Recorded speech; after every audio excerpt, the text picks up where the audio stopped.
Elle ne brille pas. Elle consume. C'est une présence tapie entre les pétales fanés, une ombre sous les feuilles gorgées de rosée noire. Elle n'a pas quitté son royaume. Elle l'a simplement tordu. Elle a pris les serments de son peuple et les a transformés en pièges. Elle a changé les chants en incantations, les fleurs en crochets, les rêves en malédictions parfumées. Elle est frêle, petite, presque fragile, mais son aura est plus lourde que celle d'un dragon ancien. Ses ailes battent sans bruit, noires, tachées de venin et d'encre. Elle brille brièvement sous la lune, comme si elle cherchait à séduire ou à piéger. Son regard est trop grand, trop brillant, comme une lueur de luciole qui ne vacille jamais. Sa bouche, toujours souriante, semble ignorer le repos, ou simplement ne pas vouloir le montrer. Sa voix n'est pas un murmure, c'est une caresse piquante, un carillon désaccordé, un souvenir d'enfance devenu dérangeant.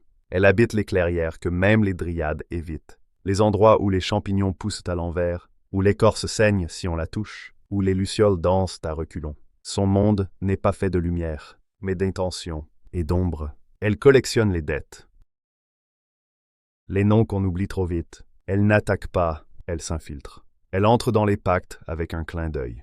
Elle offre ce qu'on désire le plus et prend ce que l'on est. On dit qu'elle a volé la voix d'un archange, qu'elle garde le cri d'un dieu dans une fiole de verre et qu'elle a traversé les cauchemars d'un titan sans y laisser une seule empreinte. Elle ne hurle pas, elle rit. Elle rit des serments, des chevaliers, des enfants trop curieux. Elle danse entre les fleurs mortes, elle tresse des couronnes avec des ronces vivantes. Elle chuchote dans les oreilles endormies. Certains disent qu'elle a aimé, autrefois, et que son cœur fut brisé, ou arraché. Depuis elle cherche, à punir, à jouer, à tester la frontière entre bonté et corruption. Mais elle n'est pas laide, elle est belle, d'une beauté dérangeante, comme une chanson qu'on ne peut oublier, comme un goût sucré sur une lame. Elle laisse la dague dans le bouquet, le sourire dans le poison, la tentation dans la rosée. Je suis une fée noire.